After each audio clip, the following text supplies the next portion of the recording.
Здравейте! Днес ще си поговорим за това как се развива групата във времето. Защото да започнеш инициатива с младите хора е лесно, но това да ги задържиш заедно, мотивирани и устойчиви, там се крие изкуство. И тук ще си позволя да използвам една реплика на мой любим колега. Да работиш с младежки групи е като да караш колело. Уважей, да жонглираш и някой да ти метне котка в ръцете. Но има модел, който ни помага да разберем процеса и това е моделът на Тъкман. Според Брус Тъкман, екипът преминава през 5 етапа на развитие. Формиране, борба, нормиране, изпълнение и накрая разпадане. Сега ще ги разгледаме един по един. Формиране. Това е първият етап. Това е моментът, в който хората се срещат за пръв път, запознават се с целта и задачите, които е редно да изпълнят. Представете си го така. Това е като група туристи някъде на разходка в чужбина. Запознават се за пръв път, държат се учтиво един с друг, изгубени са точно къде се намират и винаги се оглеждат за насочващи табели. На този етап ролята на ментора е да дава информация, да насърчава взаимно опознаване и да изгражда основата за доверие. Ето го и вторият етап – борбата. В този етап членовете на екипите започват да изразяват различни мнения, различни виждания за това как трябва да се случват нещата. Те имат собствената си перспектива, проявяват характера си и ако в този момент този процес ви изглежда като мач без съдия, не сте сбъркали, само че това е напълно естествено.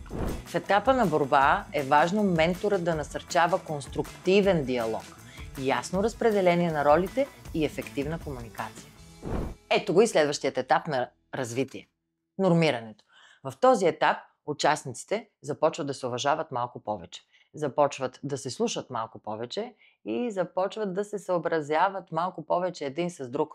Това е моментът, в който ние поставяме правилата или както малко по-рано ги нарекохме споразуменията на групата. Целият процес приема някаква форма и норма и работата ни започва да върви много по-гладко. Менторът тук действа като фасилитатор. Помага на групата сама да намира решения и да споделя лидерството. И ето, идва най-сладката фаза – изпълнението. Това е фазата, в която екипът работи високо ефективно, има ясно разпределени задачи и има нужда от най-малко надзор. Това е фазата, в която екипът работи като много добре смазан велосипед, без да се налага на всеки метър ние да слагаме масло на веригата или пък да помпаме гумите. И може би в този момент вие ще се усетите, че вашата роля вече е излишна, но споко, това не е така. В този етап екипът има висока степен на самостоятелност, решава проблемите сам и върви уверено към целта. И ето е последната фаза – разпад. Тя идва тогава, когато проектните ни цели са вече постигнати и идва етапа на разформироване на групата. Нашата роля тук като ментори е да продължим да подклаждаме тази мотивация и това вдъхновение в младите хора и най-вече да използваме да отпразнуваме успеха, така че ние да ги привлечем за последващи дейности. Екипите не са случайни. Създаваме ги, развиваме ги, заедно преминават през трудностите, накрая създават и те се разделят. Нашата роля като ментори е да подкрепяме тези процеси с разбиране, с гъвкавост и най-вече с вяра в потенциала на младия човек.